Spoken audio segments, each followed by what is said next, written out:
bring up her presenter, a wonderful young coach in her own right.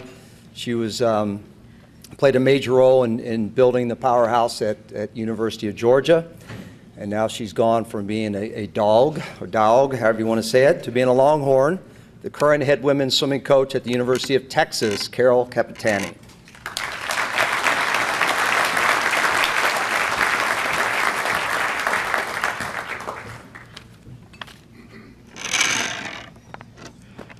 Thank you.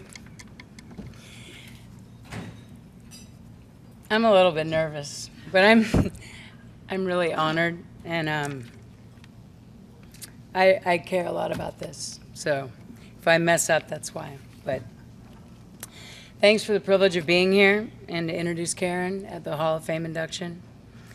It's really an honor, and I'm humbled, and I'm lucky. It's hard to be up here talking about someone that I care about so much. I want to share some things about Karen. She was serious. She was direct. She was a great communicator, and she expected us to be. She was competitive as hell. She was respectful, and she was very fair. She wasn't our mom. She wasn't our buddy, and she wasn't our friend. She told us one time that she had a lot of friends, but she didn't need us as friends. But she was a hell of a coach, and that was more than enough. She didn't like to waste our time, and she didn't like to waste hers. She was really serious about her responsibilities as an educator. And she took a lot of pride in her work.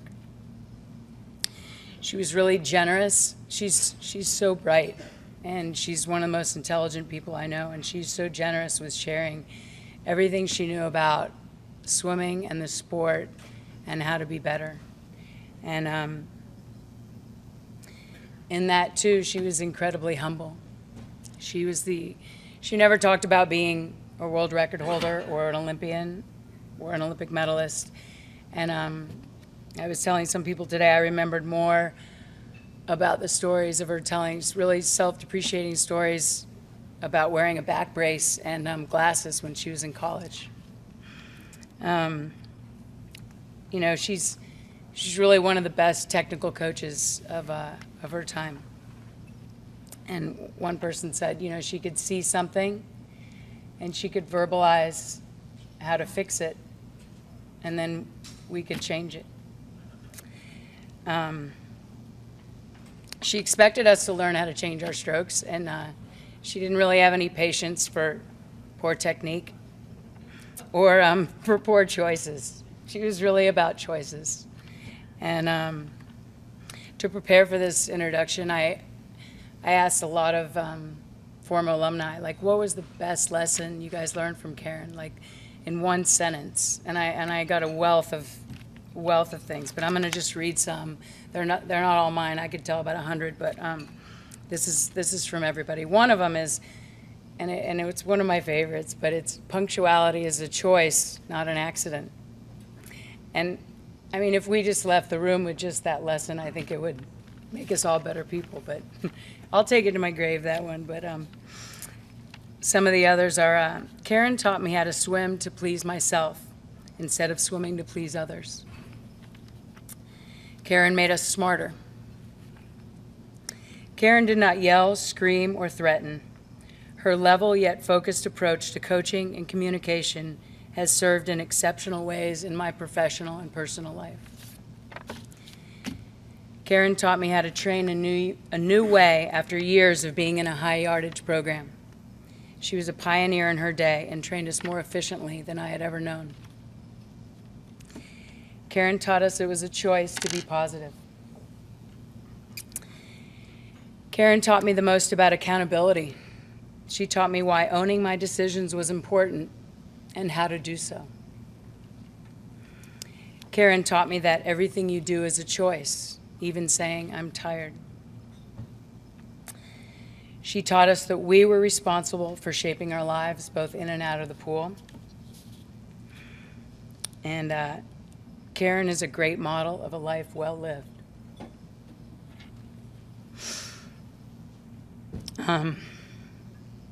Some of you guys know, the week after NC2As in my junior year, her husband died. And she still coached 2 more seasons after that, raising her 2 young kids. And,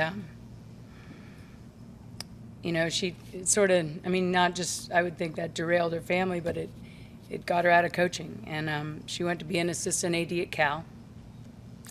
And, you know, after that I said, hey, it was a while after, and I said, do you miss coaching? You know, do you miss it? Because she loves the sport. And she said, no, not really. I was like, wait. She said, well, you know, she says, I think men tend to define themselves by what they do and by their jobs. And she said, but I am not my job. I'm a mother, and I'm a wife, and I'm an educator, and I'm a lot of other things. And to me, that's like Karen at her best, because she just defined her own life, and she chose her own happiness. So it's been said that greatness can be measured by the number of times, you know, the number of people you touch in a positive way. And in that way, I think she's one of the greats. And she's an amazing woman and coach. And I think most of us, maybe just, you know, who are part of, who we were lucky enough to have her as a coach, I think we failed to realize really what a challenge it was for Karen to be, you know, at the top of her game, and one of the only women, you know, in a sea full of men, and doing that well. And she coached with confidence and integrity and moxie, and she was such a great role model. And she just created an atmosphere, and it was transformative for all of us. So one of my good friends sent me this line to describe Karen, and I'm going to end it. She wrote, Karen, efficient in speech and action, totally classy, wonderfully human. And thank you, Karen, for everything you did with the sport and us.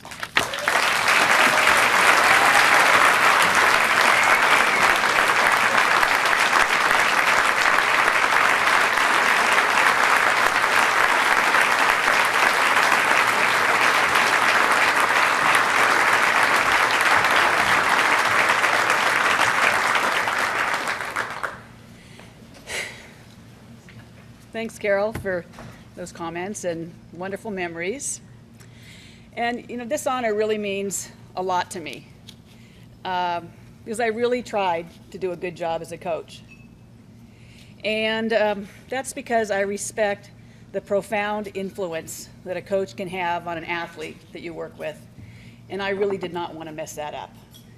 So it's nice to hear, 20 years after I stopped coaching at Cal, that a lot of these ladies learned the lessons that I was trying to teach, you know, way beyond getting to be better swimmers, which a lot of them became very good swimmers too. But I've always felt that whether it's swimming or any other sport, it's really an important vehicle for learning life lessons and developing character, because I believe that you have the most growth when you're living on the edges. And competing in sports is one of those places where you can take risks and really challenge yourself in a safe environment, but you can really get out there, and that's really, I think, the value of athletics today. So I've been thinking a lot lately since I heard about this honor, about the coaches and the influences in my life. And one of the things that I reflected on was that I really learned something from everybody that I interacted with, you know, from the coaches that I had when I was a swimmer, from the coaches that I was on national teams with or shared the pool deck with at competitions. And I also learned a heck of a lot from the swimmers that I coached along the way. And it's really fun for me that some of my former swimmers are here today. And while Carol said I didn't like to be a friend as a coach, I certainly appreciate that some of my swimmers are lifelong friends now. So that's really a great thing. Yay, go Bears. You know, I really was a sponge for learning how to be a better coach. I believe in being a lifelong learner, and I loved coming to these clinics, not just from learning from the lectures and the presentations, but also from the conversations in the hallways. And that was really important to me, because I figured that if I could find a way to make myself a better coach, then I could continue to help my swimmers become better swimmers too.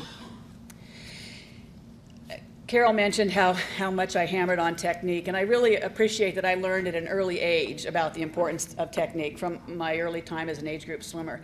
And I was a scrawny little girl as a swimmer, and I learned that if I swam better, that I could beat some of those bigger, stronger girls. And that served me well as an athlete, and I think is one of the reasons that I was successful. But it's also something that I took into coaching, because you know, lots of times when you're coaching college, people think the best way to get your team better is to recruit better swimmers. Well, we were never fully funded at Cal, so I figured the best way for me to get better swimmers was to make the swimmers better that I had there.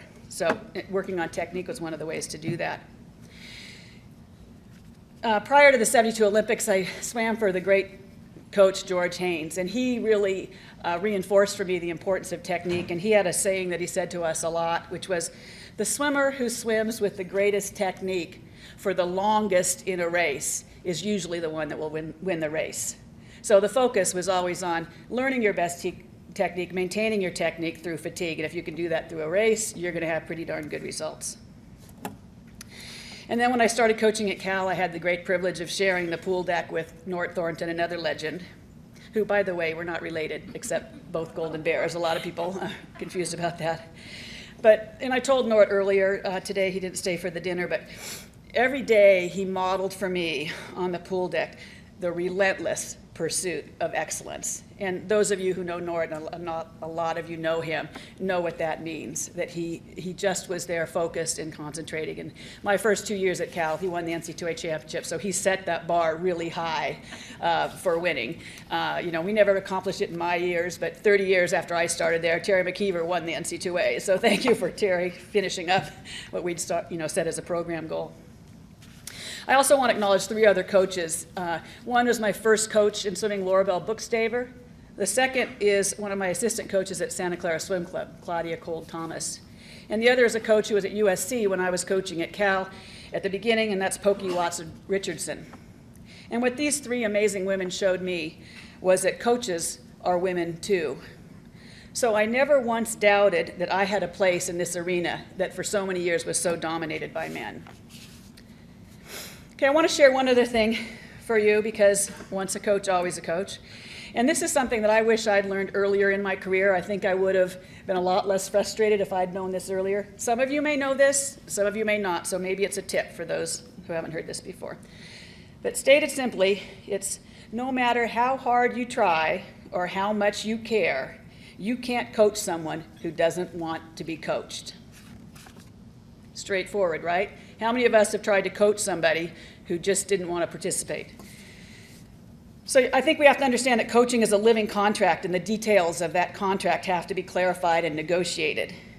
And so it's important early in the relationship to get a clear understanding of the expectations of both the swimmer and the coach, in both ways, what they expect out of each other. And you need to set goals together. And along with that, you have to define what the boundaries are and who has responsibility for what in that process. And getting an agreement on the roles and responsibilities is an important part of the roadmap to success. Together, the swimmer and the coach need to make a commitment to the process. And if that's not happening, you're not going to have success. Or said another way, when the student is ready, the teacher will appear. Thanks again for this honor. Congratulations to the other honoree. And I got to say, it's great to be back in the coaching community. Thanks so much.